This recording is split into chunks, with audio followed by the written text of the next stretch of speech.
అంటే అది తీసేస్తారు వీళ్ళు వస్తే అంటున్నారు. అందుకు నేను అడుగుతున్నది దాని మీద అయితే ఎటువంటి చర్చ కానీ ఏది విత్ ఇన్ 50% ఉన్నది ఎగ్జిస్టింగ్ దాని గురించి ఎక్కడా దాని గురించి మేము ఇంటర్నల్ గా మాట్లాడడం కానీ దాని మీద ఎక్కడా కూడా రిజర్వేషన్స్ అనే దాని మీద కూడా ఎక్కడా మాట్లాడడం అనేది చేయలేదు.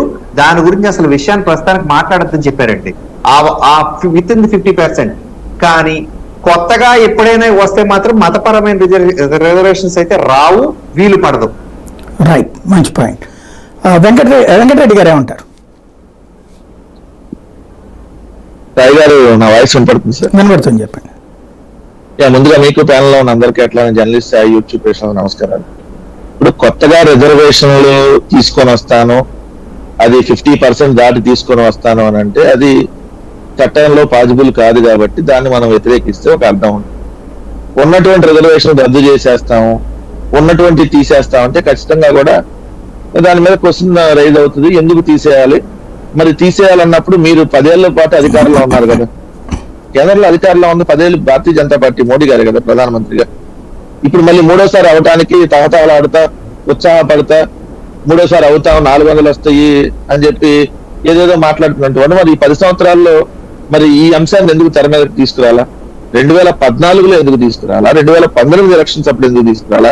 ఇప్పుడు 2024 ఎన్నికలప్పుడు ఎందుకు తీసుకొని వస్తున్నారు? రెండోది, ముస్లింస్ కి రిజర్వేషన్, మతపరమైనటువంటి రిజర్వేషన్ ఇవ్వలేదు సార్. ఎందుకంటే ఇదే ముస్లిం కమ్యూనిటీలో ఉన్నటువంటి వాళ్ళకి 2004 కంటే ముందు కూడా ఆంధ్రప్రదేశ్ రాష్ట్రంలో, ఆంధ్రప్రదేశ్ కాదు, ఆంధ్రప్రదేశ్ తో పాటు మిగిలిన రాష్ట్రాల్లో కూడా కొన్ని కమ్యూనిటీలకి, అంటే మీకు అన్నట్టుగా ఆంధ్రప్రదేశ్ లో అయితే దూదేకుల, లదాఫ్, పింజారి, నూర్ భాష, మెహతర్, వీళ్ళకి 2004 కంటే ముందు కూడా రిజర్వేషన్లు ఉన్నాయి ముస్లింలో ఉన్నటువంటి ఈ కమ్యూనిటీలకి.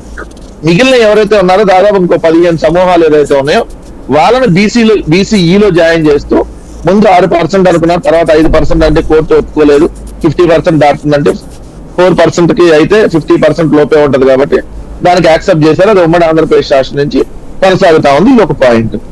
దాన్ని ఇప్పుడు మేము తీసేస్తాము. ఎందుకు తీసేయాలి మరి ఇప్పుడు దాకా? అంటే మొదటి దశ ఎన్నికల ప్రచారం పూర్తయినాక ఎందుకు ఇప్పుడు తీసేస్తామనే అంశం భారతీయ జనతా పార్టీ ఎక్కువగా స్పందిస్తుంది. మొదటి విడత ఎన్నికలు అయిపోయిన తర్వాత బాగా ఎందుకు ముస్లింలు టార్గెట్ గా మాట్లాడుతా ఉంది అనేది ఇక్కడ రాజకీయ అంశం.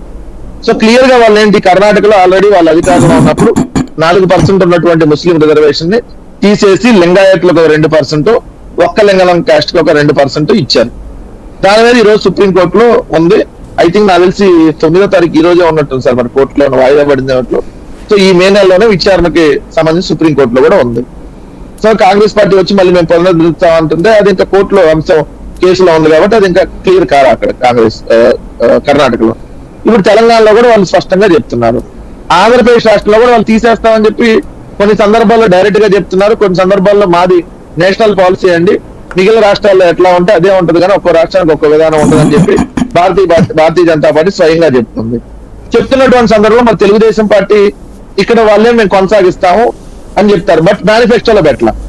వాళ్ళు రిలీజ్ చేసిన ఉమ్మడి మేనిఫెస్టోలో ఇన్ని అంశాలు పెట్టి ఇన్ని ఫ్రీలు ఇస్తాం, అన్ని ఫ్రీలు ఇస్తాం, ఉచితంగా ఎంతమంది పిల్లలు ఉంటే అంతమంది ఇస్తాం, అవసరమైతే 3-4 కనండి, మీ ఒక పిల్లాడు అన్నాడా 15,000, 2 పిల్లాడు అన్నాడా 30, 3 ఉన్నారా 45, 4 ఉన్నారా 60, మీ ఇంట్లో 2 ఆడాళ్ళు ఉన్నారా 18,000, మళ్ళీ 18,000 + 18,000, ఇట్లా ఎన్ని హామీలు ఇస్తా వెళ్ళినప్పుడు మరి ముస్లిం రిజర్వేషన్లు మేము కొనసాగిస్తాం, ఎన్డీఏ దానికి దీనికి సంబంధం లేదు, ఈ రాష్ట్రం వరకు సపరేట్ అని ఎందుకు వాళ్ళు మరి మేనిఫెస్టోలో పెట్టకుండా ఇప్పుడు సపరేట్ గా మేము దాని మీద చర్చిస్తాము, దాని మీద మీకు చేయకుండా రిజర్వేషన్ రద్దు చేయమని చెప్తే దానికి శాంటిటీ ఏముంటుంది సార్? 3 పార్టీల పొత్తులు ఇది ఎన్డీఏ కూటమా, తెలుగుదేశం కూటమా?